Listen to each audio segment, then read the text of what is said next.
Bonjour, ici Tammy Cabage. Alors, dans cette vidéo, je vais répondre à une question alors que l'on me pose, mais vraiment très souvent. Est-ce qu'il faut privilégier les CFD ou les futurs? Alors, encore une fois, l'idée, elle est de savoir à qui l'on s'adresse.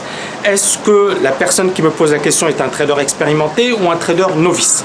Pour moi, si effectivement vous êtes un trader expérimenté, il n'y a même pas photo. La question ne se pose pas.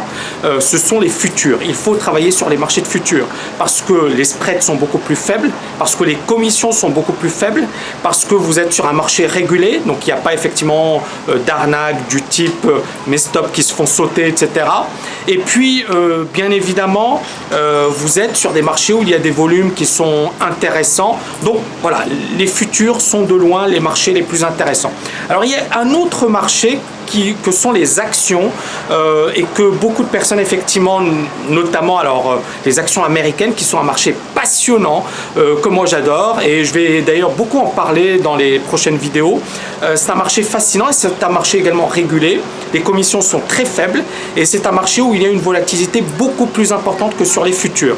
J'y reviendrai, j'ai déjà développé quelques vidéos là-dessus et j'y reviendrai par la suite. Mais là, je vais d'abord me focaliser sur la différence entre CFD et futurs. Donc les futurs, spread beaucoup plus faible, commission beaucoup plus faible, grosse liquidité, etc. Marché régulé. CFD, alors vous avez des spreads qui sont plus importants, des commissions qui sont parfois 5-10 fois plus élevées que sur les futurs, parce que si on prend en compte le spread plus les commissions, je vais prendre un exemple très bête. Sur les CFD sur action, je sais que certains courtiers pratiquent du 10 $ ou 10 € par position. Alors attention, tout dépend du courtier avec lequel vous travaillez. Par exemple, si vous travaillez avec Interactive Broker, c'est 1 € ou 1 $ pour 100 titres. D'accord? Donc c'est vraiment beaucoup plus avantageux de travailler avec un courtier comme Interactive Broker qui offre énormément d'avantages. Je n'ai rien à gagner d'ailleurs puisqu'on n'a aucun partenariat et voilà. Donc il y a cette possibilité. Donc pourquoi un particulier ou un trader novice a néanmoins intérêt à travailler avec les CFD? Alors dites-vous une chose, c'est que la première année ou même les 2 premières années, vous n'allez pas gagner d'argent. Vous allez apprendre. Vous allez développer des compétences, vous allez acquérir pas mal de nouveaux concepts. Encore une fois, n'oubliez pas, le trading, c'est un métier.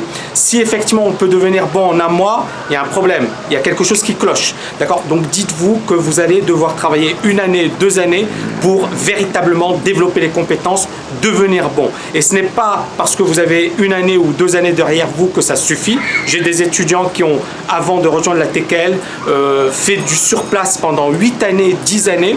La TKL leur a apporté une structure, une rigueur et ce n'est que là qu'ils ont commencé à émerger. Mais dites-vous que ça va prendre du temps. C'est un process. Alors, et l'intérêt des CFD, il est là.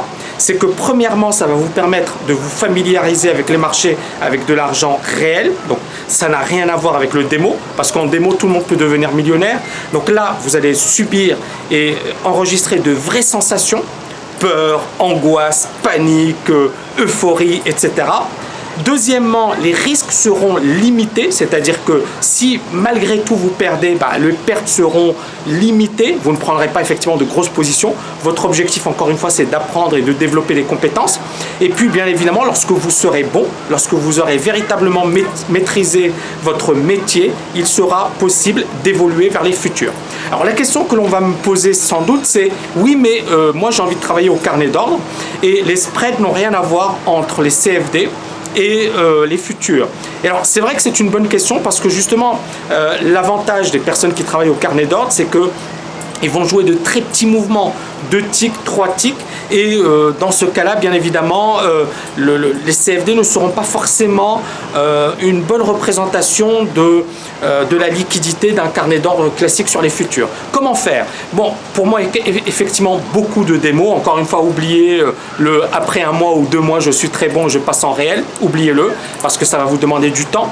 Ensuite, il faut effectivement avoir une capacité de rebondir. Et donc, effectivement, le truc, c'est que c'est pas un capital de 10 000 $ qu'il vous faudra pour trader sur les futurs. Si vous voulez vraiment trader de manière sérieuse, c'est 50 000, 100 000 € minimum, hein. Donc il faut vraiment être réaliste. Et c'est là où effectivement cela pose problème. Mais pour ceux qui veulent aller sur un marché régulier, il y a le juste milieu, je dirais, c'est le marché des actions. Parce qu'on peut traiter des actions 100 titres, 200 titres sur une action qui vaut 20 $ ou 30 $. Donc un levier beaucoup moins important que sur les futurs, des pertes moins importantes, une volatilité beaucoup plus grande. Donc c'est pour moi le meilleur compromis, le meilleur équilibre entre marché régulé, CFD, et bien évidemment on est sur un marché réel, mais on a beaucoup d'avantages. Je développerai tout ça par la suite. Voilà, merci infiniment pour vos encouragements, vos messages. Si vous avez aimé la vidéo, n'hésitez pas à le préciser juste en dessous. Et bien évidemment, si vous avez des questions à me poser, n'hésitez pas. Autre chose, moi je réagis beaucoup aux questions que l'on me pose. Donc l'idée c'est, à partir de vos questions, j'essaie justement de créer des vidéos. Donc si vous avez des questions intéressantes, n'hésitez pas à les poser, parce que c'est de la matière pour moi, c'est de la matière première pour voir un peu quelles sont vos interrogations. Je vous dis à très bientôt et soyez prudents.